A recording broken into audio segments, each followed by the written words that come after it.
À l'avenir, les catastrophes naturelles et les crises menacent la planète, forçant les dirigeants mondiaux de rencontrer et d'en chercher des solutions.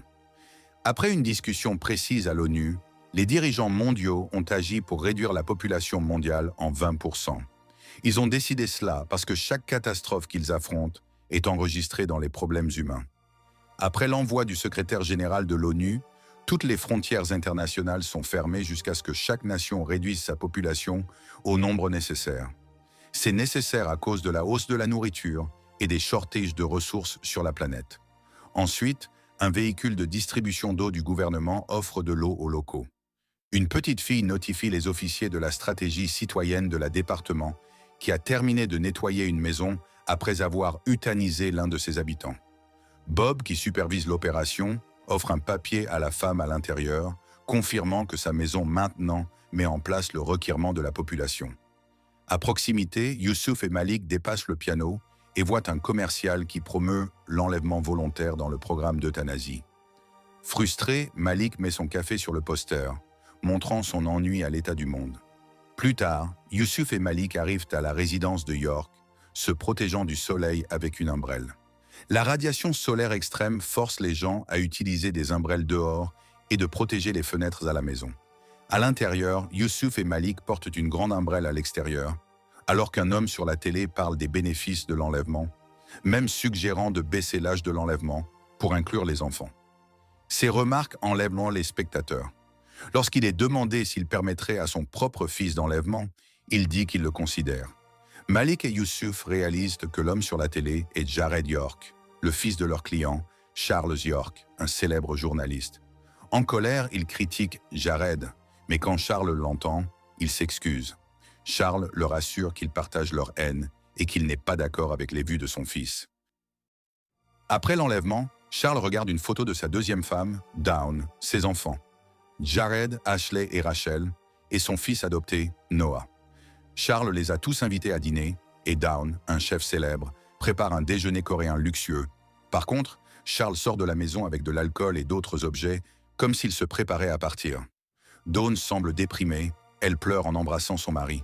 La nouvelle annonce que la stratégie du département des citoyens est maintenant armée pour gérer l'inquiétude. Elle aussi révèle que York Thérapeutique, l'entreprise de Rachel, est en train d'être accusée de fraude. Ensuite, Jared arrive à la résidence de York. Dans son voiture, sa femme s'appelle, furieuse de son interview. Elle ne lui laisse jamais revoir son fils. Jared se défend, disant que le rapporteur avait mal représenté ses mots, mais elle refuse de lui laisser parler de son fils et s'en va. Ensuite, Jared entre dans la maison et attend Charles, qui se prépare pour le dîner. Charles sépare la fenêtre de protection pour sentir la lumière du soleil, mais c'est insupportable. Des instants plus tard, Charles arrive à la maison et voit Rachel et sa fille, Mia, entrer. Heureux de voir sa grand-fille, Charles demande toujours à Rachel pourquoi elle a apporté Mia, lui rappelant que le dîner était pour des adultes. Après que Mia entre dans la cuisine, Rachel explique que Mia a vu des nouvelles sur les allégations contre York Thérapeutique et qu'elle était en colère. Rachel l'a emmenée pour l'encourager. En même temps, Noah, son fils adopté, débute sur la possibilité de rejoindre la famille. Il appelle sa copine Grace qui l'encourage à entrer et utiliser cette chance pour partager leur relation. Après s'éloigner, Noah hésite mais s'en va. Juste ensuite, il s'en va chez Ashley, qui l'invite à venir avec elle. Lorsqu'ils arrivent à la maison, Ashley explique excitément à Noah qu'elle a lancé un rôle dans une audition commerciale pour un jeu vidéo. Dans la voiture, Noah mentionne Grace. Ashley se demande pourquoi il n'a pas encore raconté à la famille. Noah fait que Ashley lui promet d'en garder un secret jusqu'à ce qu'il soit prêt à partager. Elle l'accepte, mais lui promet de ne pas garder plus de secrets entre eux. Quand ils entrent dans la maison, Charles est surpris de voir Noah après si longtemps et l'embrasse. Maintenant que tout le monde est rassemblé, la famille s'assoit pour manger un délicieux dîner. Dawn a récemment fermé son restaurant et ne cuisine qu'à la maison, ce qui pourrait expliquer sa douleur récente. Pendant le dîner, Charles fait un toast. Il s'apologise à ses enfants de ne pas avoir passé assez de temps avec eux à cause de son travail de demande. Après le dîner, Charles révèle la vraie raison pour la réunion. Il annonce qu'il et Dawn ont enregistré dans le programme d'euthanasie pour aider le pays à atteindre son objectif de réduction de la population de 20%. Il explique que c'est pourquoi il voulait que le dîner soit pour les adultes et demande à Mia d'aller à l'étage. Jared questionne leur décision, indiquant qu'ils n'ont pas besoin des incentives financiers offerts aux volontaires. Charles explique qu'après le rapport sur l'extinction de la forêt de neige de l'Amazone à cause des tirs, il réalise que le planète ne peut pas soutenir plus de gens. Il ajoute que si personne ne volontaire et que le gouvernement est forcé de sélectionner des personnes, il ne se pardonnerait jamais si ses enfants étaient choisis.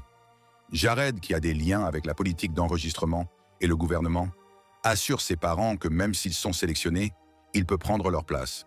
Cela rend leur sacrifice inutile. Il explique que la politique nécessite uniquement un membre de la famille pour s'enregistrer et le reste de la famille sera épargné en recevant une récompense financière importante. Don contredit en disant que, à cause de la femme de la famille York, leur enregistrement inspirerait d'autres familles à s'enregistrer et à préserver l'héritage de la famille York. L'argument devient plus élevé et Don quitte la cuisine alors que le reste de la famille continue de se désagréer. Plus tard, la famille se réunit dans la salle d'habitation pour discuter de la politique d'enregistrement. Charles demande qui sera choisi d'abord si personne ne s'enregistre. Jared explique que les immigrants illégaux sont au top de la liste, mais leurs familles seront récompensées et qu'ils seront en route vers la citoyenneté. Charles exprime sa déception en l'appelant « raciste ». Il mentionne comment l'héritage vers les pays asiatiques s'est élevé, car ils sont souvent blessés par la crise mondiale actuelle. Il affirme fermement qu'il ne veut pas que leur pays suive ce chemin. Charles aussi révèle une vérité douloureuse sur le restaurant de Don, expliquant qu'il n'était pas fermé, mais qu'il a été brisé par des attaquants racistes. Cet incident a laissé Don très déprimé. Pendant la discussion, Ashley accidente de mentionner sa copine, qui a attiré l'attention de Charles. Noah admettra alors qu'il date une femme nommée Grace et rassure tout le monde qu'elle n'est rien comme ses copines précédentes, qui étaient des drogueurs. Noah a une histoire inquiétante. Il a une fois lutté contre l'addiction aux drogues et a causé un tragique accident qui a résulté dans la mort et qui l'a laissé blessé. Maintenant, il raconte à Charles qu'il a tourné sa vie. Il raconte qu'il a un emploi en jouant au piano au lieu où Grace gère. En l'entendant, Charles exprime sa fierté dans le progrès de Noah. Ensuite, la famille trouve une lettre de Don qui dit qu'elle est partie parce qu'elle ne peut pas passer avec l'enlistement. Bientôt après, la porte s'ouvre et Bob arrive avec son équipe du département de stratégie citoyenne. Charles informe Bob que Don est parti et demande de lui apporter son emploi pour faire face à l'euthanasie. Bob parle privément avec Charles et lui donne du papier pour signer. Après l'avoir lu, Charles refuse et demande à Bob « Tu connais même qui je suis ?» Restant de calme, Bob répond qu'il n'a pas d'intérêt tant que le nom de Charles est sur la liste. Ensuite, tous les enfants se rassemblent dans la chambre de Charles, où Noah joue le piano qu'il a apporté auparavant. Il devient clair que Bob a convaincu Charles de faire face à l'euthanasie. Charles raconte à ses enfants qu'il les aime et annonce que ses achats seront équitablement séparés entre les quatre. Bob administre les drogues nécessaires et Charles passe en paix.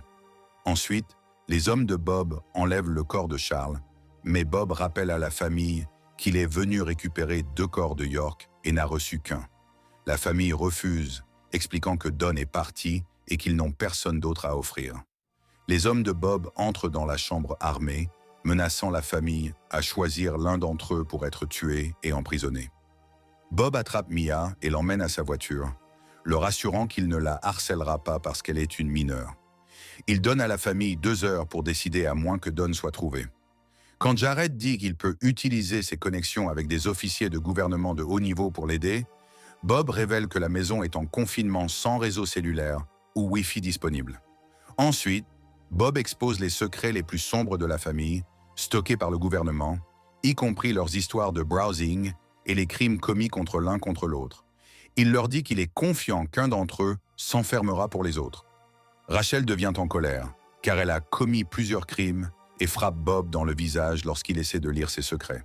Malgré tout, Bob reste calme et part de la maison avec ses hommes, leur rassurant que s'ils ne peuvent pas décider, il fera la décision pour eux.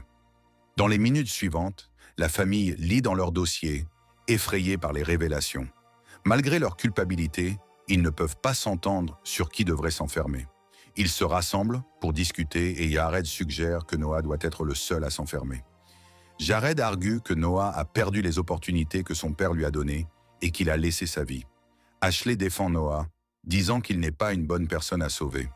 Noah leur dit qu'il a tourné sa vie et qu'ils devraient honorer le souhait de leur père par trouver un moyen de s'en sortir ensemble. Frustrée et insure, la famille appelle Bob et lui dit qu'ils ne peuvent pas décider. Bob suggère de dessiner des pieds, mais il refuse. Rachel demande s'ils peuvent simplement donner un corps au lieu de volontarier. Bob confirme qu'ils peuvent, laissant la famille décider. Après qu'il s'en sort, Rachel commence à plotter contre Noah. Elle convainc les autres de le tourner et d'un coup, elle l'attaque avec un couteau. Contrairement à Bob, Ashley agit pour l'aider, donnant à Rachel le couteau pour terminer le travail. Ashley prend ensuite du spray de poivre et Jared prend un rouleau de métal pour attaquer Noah. Noah prie avec eux de s'arrêter, leur rappelant qu'ils sont une famille, mais ils l'ignorent. Noah se défend de manière compétente, en évitant le mal, mais il refuse de se battre contre Ashley. Elle le spraye avec du spray de poivre, lui blindant, et en essayant d'échapper, Rachel met un couteau, en l'attaquant à l'arrière. Ensuite, Noah va dans la salle de bain pour s'occuper de ses blessures. Après, il s'assoit dans un lit en essayant de se calmer et de s'adapter. Il essaie d'appeler Grace pour l'aide, mais réalise que la maison n'a pas de réseau. Frustré, il met son téléphone à l'extérieur. Une fois que c'est assez loin, le message est envoyé. Déterminé, il s'assied et prend un couteau pour se défendre. Il décide de confronter ses frères qui l'ont tué. En même temps, Bob reçoit des nouvelles que Dawn a été retrouvée, mais il ne fait rien pour empêcher les frères de se battre. Au lieu, il regarde pour voir comment les choses vont se passer. Après avoir cherché, Noah trouve Ashley cachée dans un lit. Elle s'apologise pour ses actions plus tôt et lui dit que les autres sont dans la salle de bain. Noah lui dit que cette folie doit s'arrêter. Ils partent ensemble et Noah voit une photo de famille dans le corridor qui le distingue. D'un coup, Rachel apparaît et frappe son doigt en l'attachant à la murée avec un couteau. Malgré tout, Noah réussit à l'attaquer et Ashley s'en va. Noah tire doucement le couteau de son doigt et s'en va vers une salle. Mais Jared l'attaque. Noah s'en va, il frappe Jared et frappe Rachel avec un couteau. Jared l'attaque encore et essaie d'escaper, mais Ashley s'en va et le frappe. Ensuite, les sœurs tiennent Noah et décident de le tuer ensemble. Ils prennent un couteau, prêts à finir sa vie. Mais aucun d'entre eux ne peut le faire. Juste après, Grace arrive à la porte, demandant de voir Noah. Elle commence à filmer ses environnements, ce qui alarme les sœurs. Jared, Rachel et Ashley vont dehors pour la confronter. À la même heure, Mia commence à se débrouiller sur le bus, essayant de partir. Elle lui demande de courir et d'aider. Mais au moment où elle court, l'un des hommes de Bob l'attaque et le tue. La famille est choquée et effrayée par la mort de Mia. Rachel, en désespoir, propose de donner Grace au second corps. Cependant, Bob refuse, leur rappelant que Grace n'est pas partie de la famille York. Il les informe froidement qu'ils ont 15 minutes pour faire leur décision et les laisse rentrer à l'intérieur de la maison. À leur choc, Noah n'est plus où ils l'ont laissé. Tout d'un coup, les lumières s'allument. Les sœurs prennent un flash et le recherchent. De nulle part, Noah apparaît et attaque Ashley. Il attaque Rachel et Jared en les tuant dans le dos. Ensuite, il l'attaque, mais Rachel lui demande de s'arrêter. Noah se tourne vers Rachel et commence à l'attaquer aussi, mais elle pleure avec lui en lui disant qu'elle va volontarier. En l'entendant, Noah l'épargne et leur dit que personne dans la famille mourra. Au lieu, ils travailleront ensemble pour tuer Bob et ses hommes. Ensuite, les sœurs traitent les blessures d'Ashley et préparent leur plan. Ils disent à Bob qu'ils sont prêts et qu'ils ont sélectionné un candidat. Quand Bob entre dans la salle d'habitation avec un de ses hommes, il trouve Ashley en plein sol, apparaissant inconsciente. Lorsque Bob inspecte la situation, les trois sœurs révèlent leurs vraies intentions. À ce moment-là, Ashley attaque Bob et Noah l'attrape en prenant un couteau à son cou.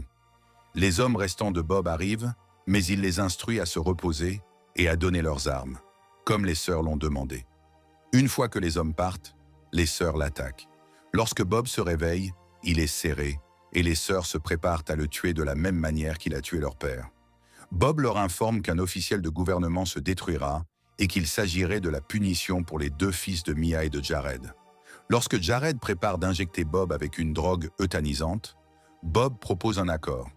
Il leur offre d'aider à gérer tous les matières légaux sans être attrapés s'ils le laissent compartir. Les sœurs s'échangent, réalisant que ce serait leur meilleure option. Quelque temps plus tard, Noah est habillé dans un vêtement pour un grand concert. Rachel, Mia, Jared, son fils et Dawn sont dans l'audience, regardant son magnifique performance avec fierté. Par contre, la nouvelle annonce qu'Ashley et Grace ont été enregistrés dans le programme d'euthanasie et qu'ils sont hérités en tant que héros. Bob apparaît sur la télé, applaudissant leur valeur et disant qu'il a collecté leur corps. La nation célèbre Ashley et Grace comme des héros sans seul, ne sachant jamais la vraie histoire derrière leur supposé sacrifice. Merci d'avoir regardé. N'hésitez pas à liker notre chaîne et à vous abonner si vous appréciez ce genre de contenu. Dites-nous aussi quel film vous aimeriez qu'on récapitule pour vous.